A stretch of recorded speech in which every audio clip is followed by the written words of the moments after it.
todos. Bienvenidos a mi exposición en Museo de Arte del Tolima. I'm artist Landys Roimola, and this is my artwork Flores Lava in here. And Flores Lava is the condensated form of my anxiety with the nature right now, like what people have done with the nature. And I hope that people come here to see it and reflect on how they treat the nature right now. And it's also the portrait of our society because it's made of trash.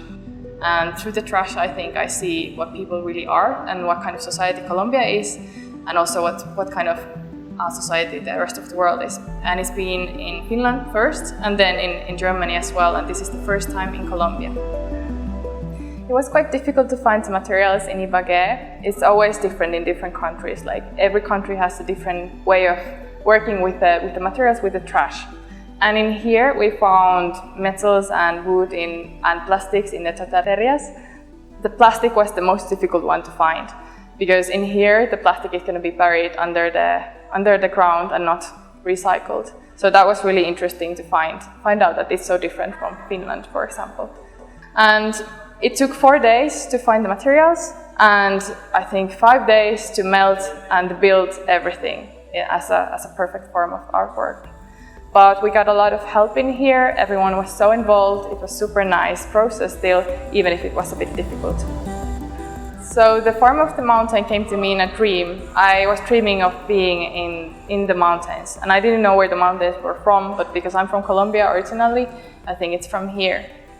And the big size of the artwork for me is because I feel such a small person myself in front of all the problems of the nature right now, what the humanity has done to the nature.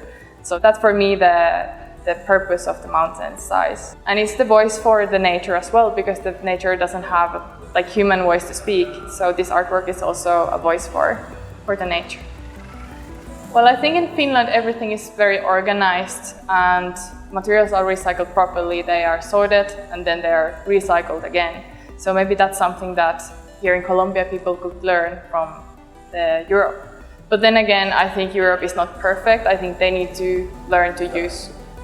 I think the difference in material handling in Finland and in Colombia is that in Finland everything is sorted out. Like plastics are with plastic and metals are with metals, and in here it was more like everything together. It was more difficult to find the materials. And in Finland they try to use all of the plastic, for example, again. So the plastic bag becomes like plastic bag again. So I think that's something that they could learn maybe in here in Colombia. But I don't think Finland or Europe is perfect. I think they shouldn't make that much material in general, and they should use the material more properly and use it at the end of its kind of life. And I think in here people should be taking care of how the land is being properly used, who is using the land, and what is being done with the land here.